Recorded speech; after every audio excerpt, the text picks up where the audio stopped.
अनुचरहरूले सिलमा भन्ज्याङमा तिम्रो रक्षा गरून्। तिम्रो यात्राभरि देवदूतहरू तिम्रो अङ्गरक्षक बनेर तिम्रा पछि पछि लागुन्। तिम्रो अति प्रिय घर तथा जग्गाको दयनीय तथा विभत्स रूपमा तिम्रो अनित्य मायाको गुरु स्थित छन्। तिम्रो बहिनी काकी र नाता कुटुम्बहरू माझमै तिमीले यस्तो गुरुलाई भेट्नेछौ जसले तिम्रा सबै परिवारको महाबन्धनलाई हटाइदिनेछ। अनकन्ठार जङ्गलको गुफामा यस्तो बजार हुनेछ जहाँ तिमीले यस अनित्य संसारिक जीवनको भुमरीसित शाश्वत सुख साट्न सक्नेछौ। तिम्रो काया र हृदयको बिहारमा सबै देवहरू बस्दछन्। सिस्नोको आरोग्यकार भोजनमा तिमीले डाकिनहरूको स्वादिष्ट अमृत पाउनेछौ। यन्त्रमर्वट अथवा नाडी चक्रको व्यवस्थामा तिमीले अमूल्य फल दिने बाली उब्जाउनेछौ। तिमीले आफ्नो गाउँका मानिसहरूको घृणा र तिरस्कार झेल्नु पर्नेछ। ती सबै तिम्रो विक्षिप्त रहित सरोदोत्पादका कार्यका लागि उत्प्रेरक बन्नेछन्। मनुष्य र जनावरहरू कसैको कोलाहल नभएको एकान्त गुप्तवासमा तिमीले सिद्धिका लक्षणहरू चाँडै देखाउने प्रयास पाउनेछौ। दानमा प्राप्त आहार भन्दा भिन्न आफ्नो मानसिक आहारमा देवताका भन्दा ठूलो सुख पाउनेछौ। प्रतिबिम्ब शून्य देव विमानमा तिमीले आफ्नो स्वार्थ सिद्ध भएको पाउनेछौ। सद्धर्मको श्रद्धायुक्त एवं हार्दिक अभ्यासमा तिम्रो शुद्ध समय कायम हुनेछ। मेरो आज्ञा अनुसार गरिने साधनामा समस्त सिद्धिहरूका निधि पाउनेछौ। डाकिनहरूको प्राणरूपी गुह्य शिक्षाहरूमा संसार र निर्वाण छुटाउने सीमारेखा फेला पर्नेछौ। मार्फल लोचवाका शिक्षाहरूका लागि अत्यन्त प्रसिद्धिका धेरै द्वारहरू खुल्ला छन्। अभ्यासमा रत भएको मिलारेपको चित्तबाट बुद्ध शासनको स्तम्भ खडा हुनेछ। त्यो सद्धर्मको स्तम्भलाई रक्षा गर्नेले आर्य परम्पराको अधिष्ठान प्राप्त गरोस्। उसले कलियुग परम्पराका गुरुहरूको आशिष प्राप्त गरोस्। उसले अनुतार इष्टदेवहरूको आशिष प्राप्त गरोस् र उसले हे वज्र चक्र सम्भार गुह्य समाजको आशिष प्राप्त गरोस्। उसले पावन सद्धर्मको आशिष प्राप्त गरोस्। उसले डाकिनहरूको आशिष प्राप्त गरोस्। उसले त्रिस्थानका डाकिनहरूको आशिष प्राप्त गरोस्। उसले धर्मपालहरूको आशिष प्राप्त गरोस्। उसले डाकिनी दुसोल्माको आशिष प्राप्त गरोस्। उसले उत्तम शिक्षाहरूको आशिष प्राप्त गरोस्। उसले आफ्नो गुरुको वचन पूरा गर्न सकोस्। तिम्रा भावी शिष्यहरू पुस्तसम्म अधिष्ठित हुन्। ती सब अधिष्ठानहरू निरन्तर रहन् र परिवर्तन नहोन्।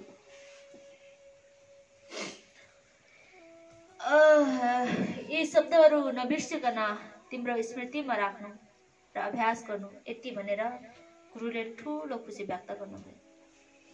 त्यसपछि गुरु आमाले मलाई प्रशस्त सर सामग्रीहरू लुगाफाटा र नयाँ जुत्ताहरू दिएर यस्तो भन्नुभयो, पुत्र विदायको सौगात स्वरूप मैले तिमीलाई यी सब भौतिक सामग्रीहरू दिए।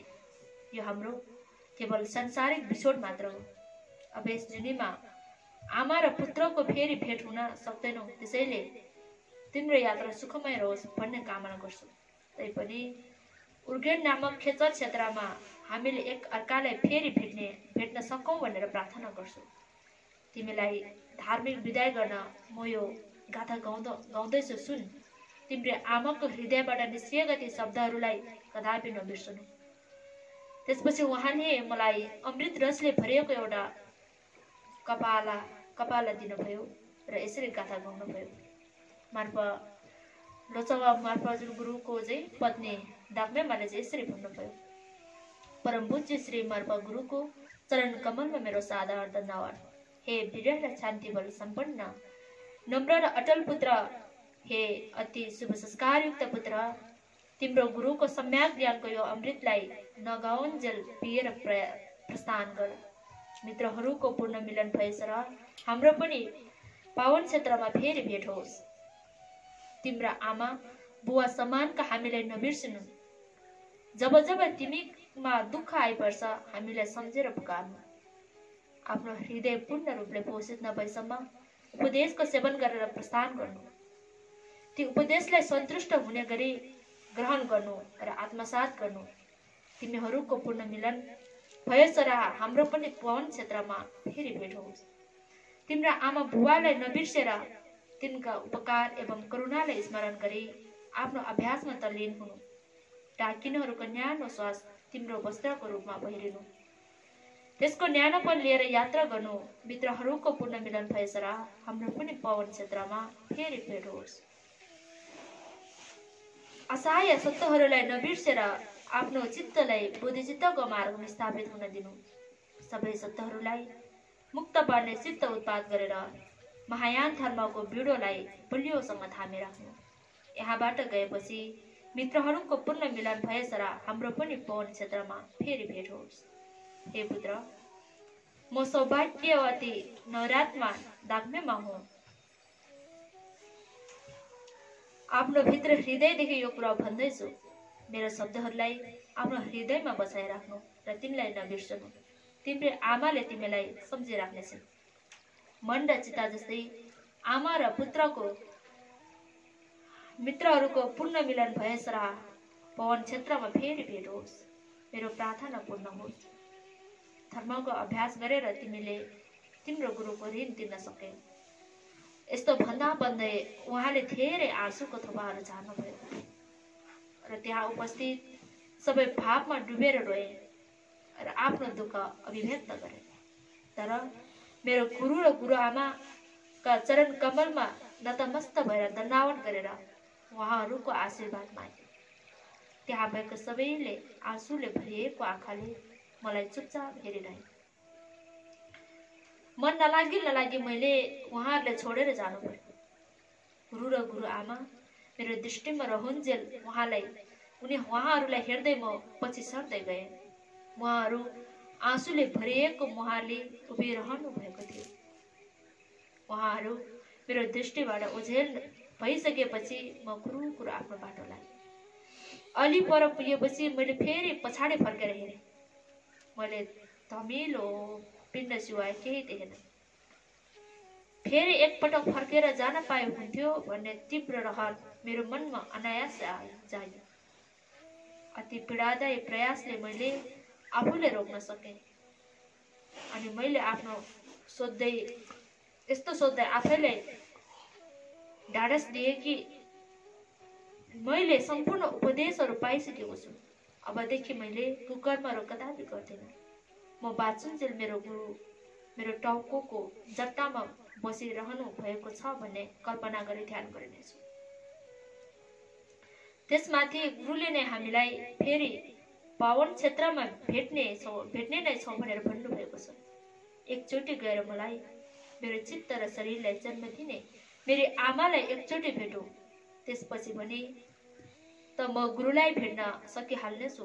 यस्तो सोचाइले मेरो नैराश्यलाई एकातिर पछ्याइदियो र म गुरु आफ्नो बाटो लागेँ।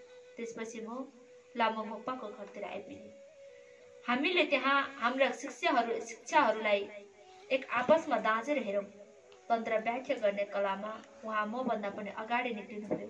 तर वास्तविक अभ्यासमा म पनि पछि थिएँ। तर डाकिनेहरूको कर्ण तन्त्रमा म उहाँ भन्दा माथि नै थिएँ। विधिवत वन्दना गरी म आफ्नो गाउँतिर लागेँ। म 3 दिनपछि त्यहाँ पुगेँ। यति छोटो समयमा आफ्नो गाउँ आइपुग्नु मेरो योग बलले गर्दा सम्भव हुन गएको थियो। यो थाहा पाएपछि म एकदम प्रफुल्ल भएँ।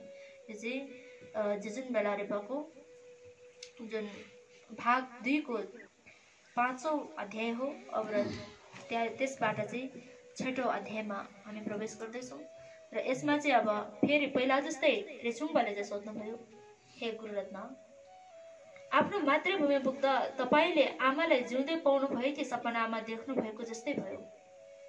त्यसपछि मेलारेपाले जवाब दिनुभयो, हे मेरो दुर्भाग्य, मैले सपना देखे जस्तै नै मैले मेरो आमालाई पुन जिउँदै देख्न सकेन। रेछुङले फेरि भन्नुभयो, हो गुरु, त्यसो भए तपाईको घरको के दुर्दशा भएको थियो र तपाईले सर्वप्रथम कसलाई भेट्नु भएको थियो, कृपया हामीलाई बताइदिनुहोस् भनेर भन्नुहुँदा मेलारेपाले चाहिँ भन्नुभयो, मैले सबैभन्दा पहिले माथिल्लो डाँडामा मेरो गोठालोहरूलाई भेटेँ।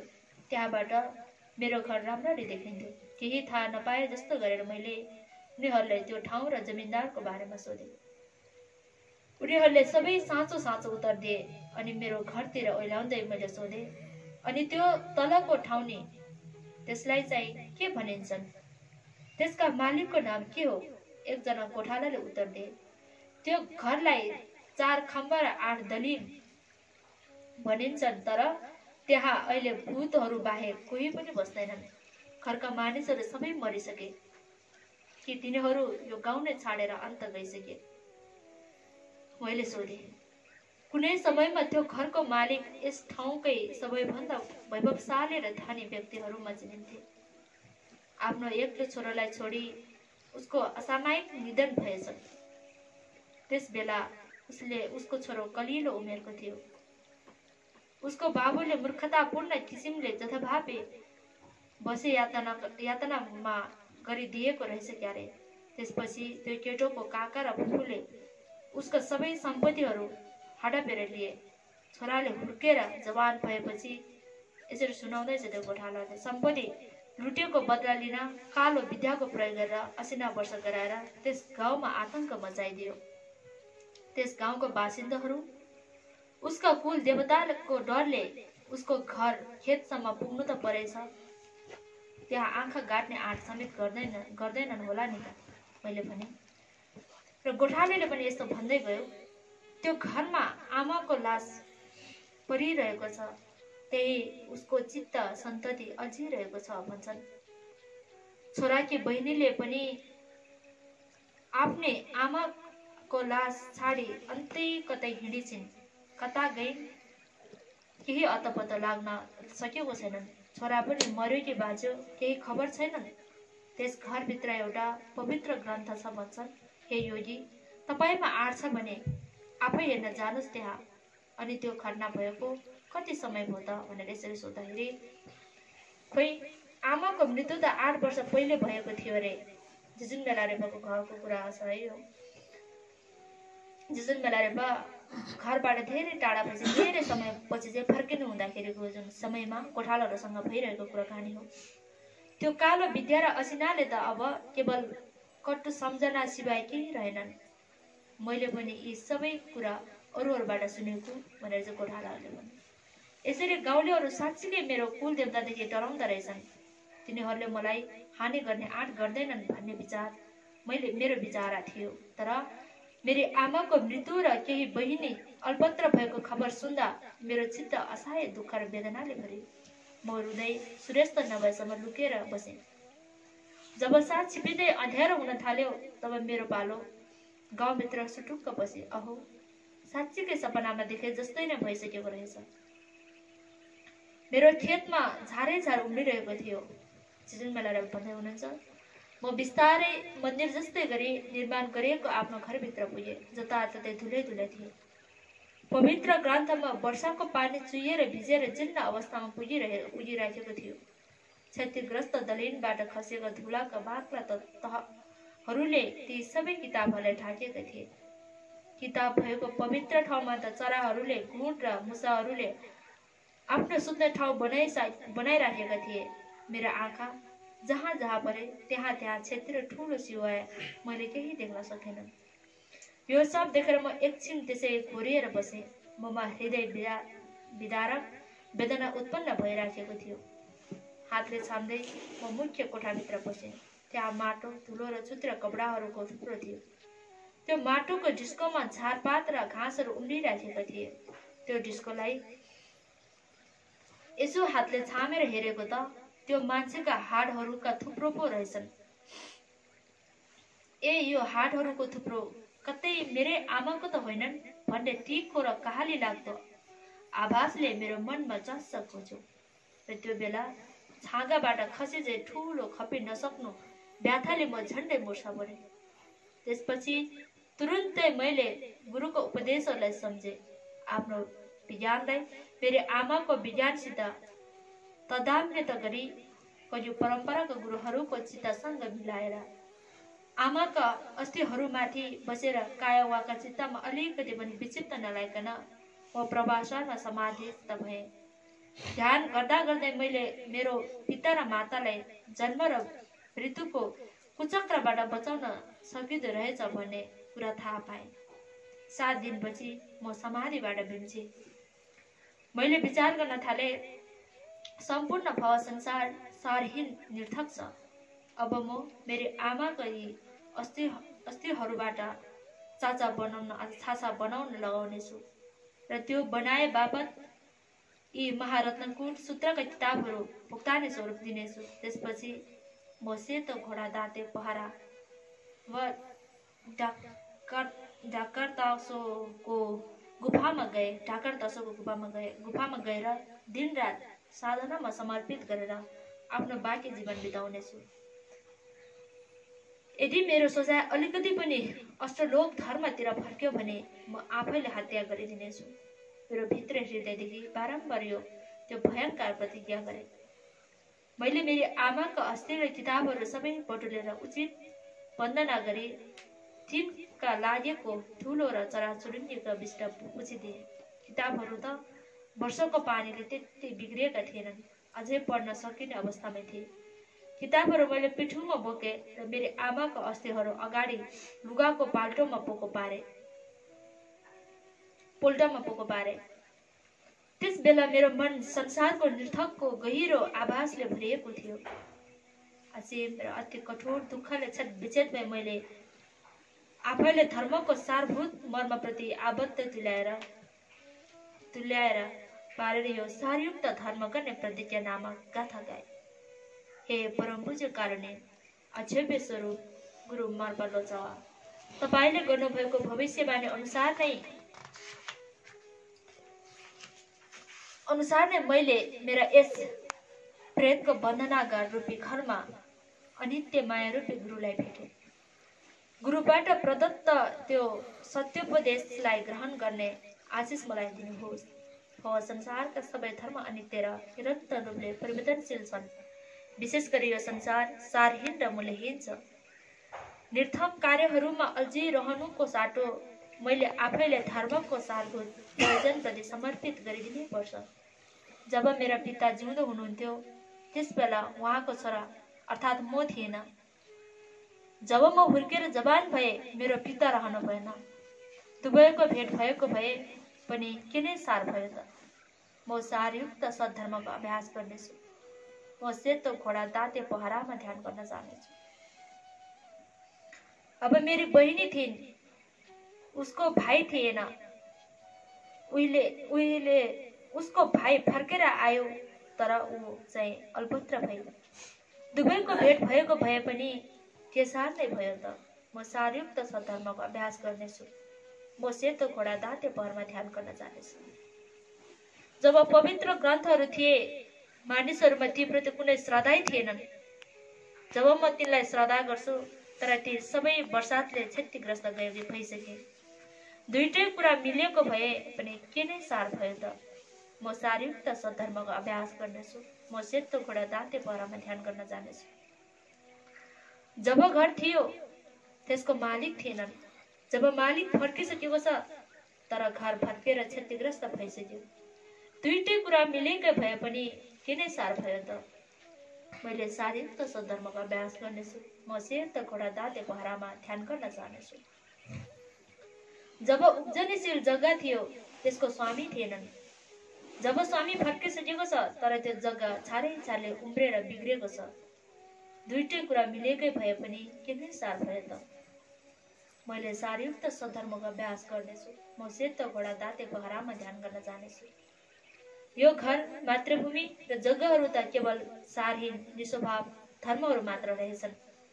ती सबै अज्ञानी व्यक्तिहरूले लिउन्। म योगीको रूपमा मोक्ष खोज्न जान्छु। हे कारुणिक पिता मर्मलोचवा गुरु, यस दुखीलाई आशिष दिनुहोस् ताकि उसले एकान्तमा गई ध्यान गर्न सकोस्।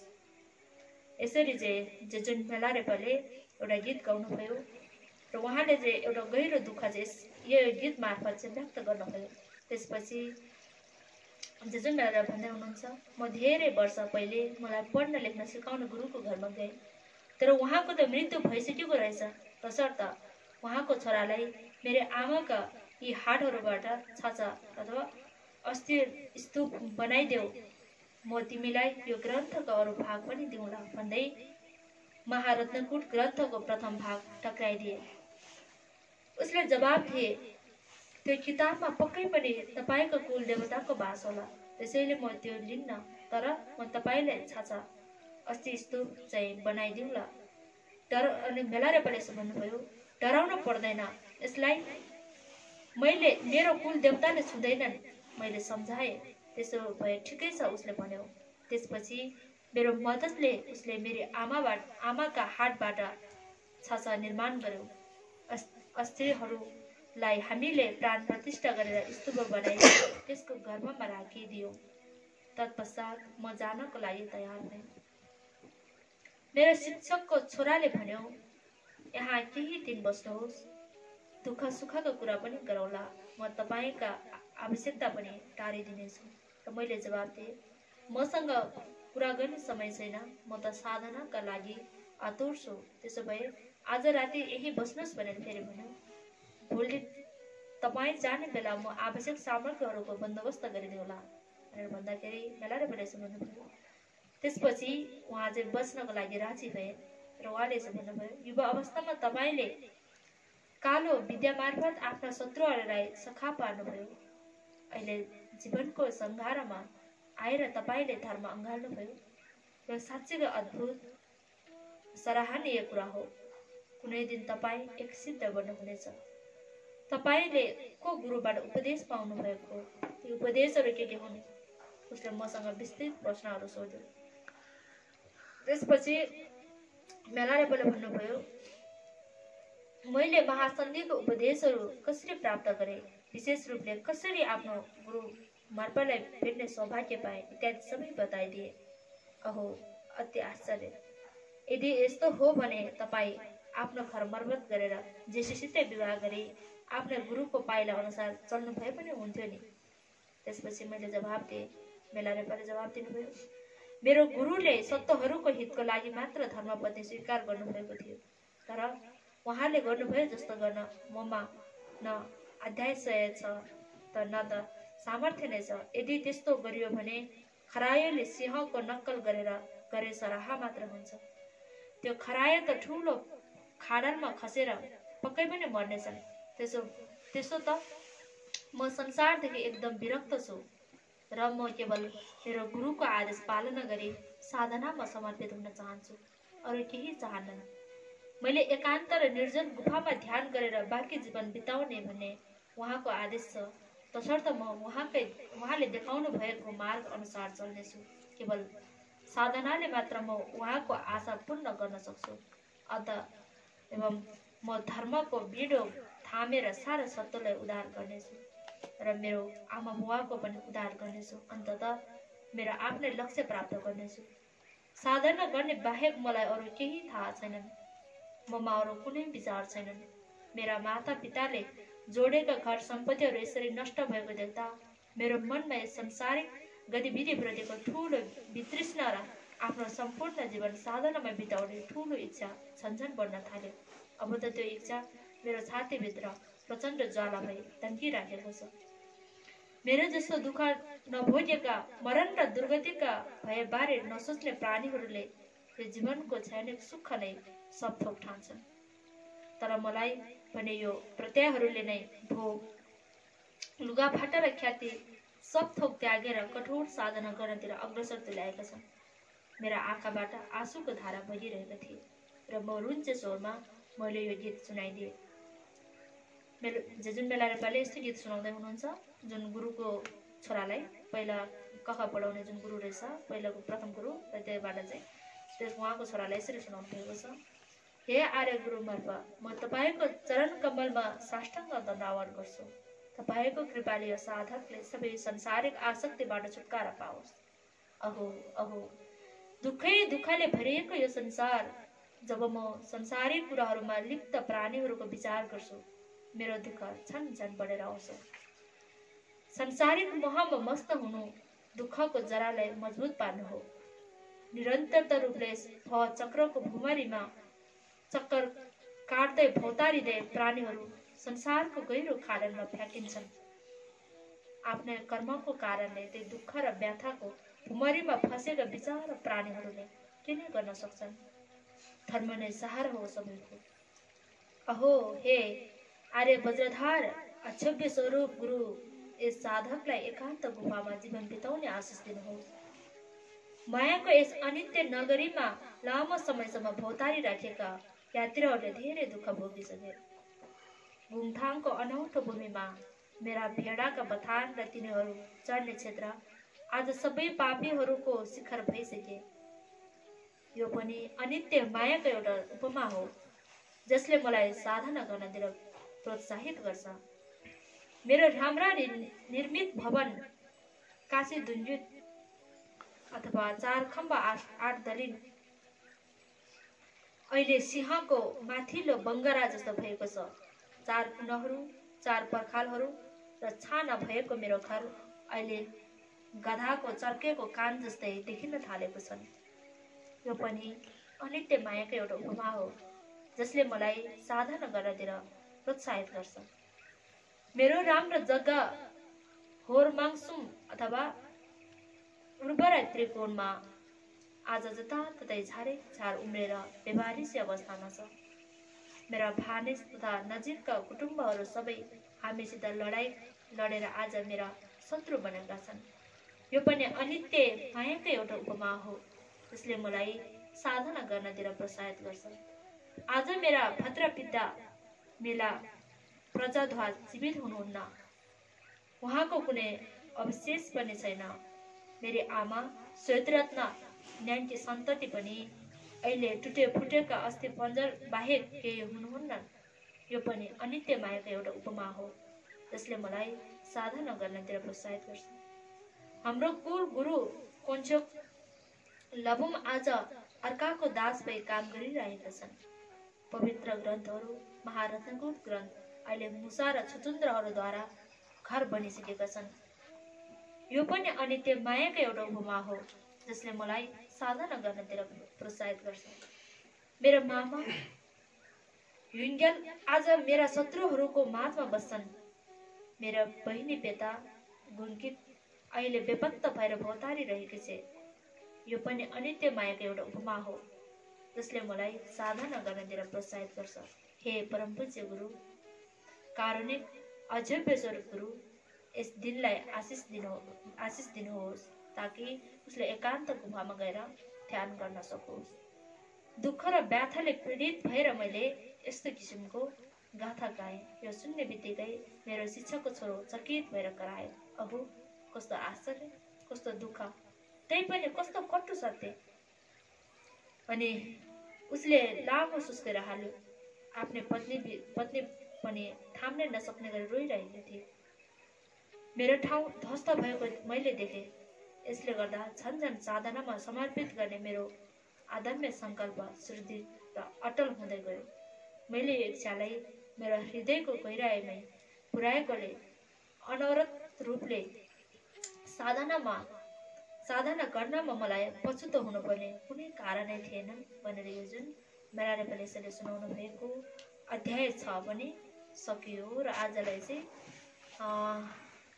यतिमै राखौँ।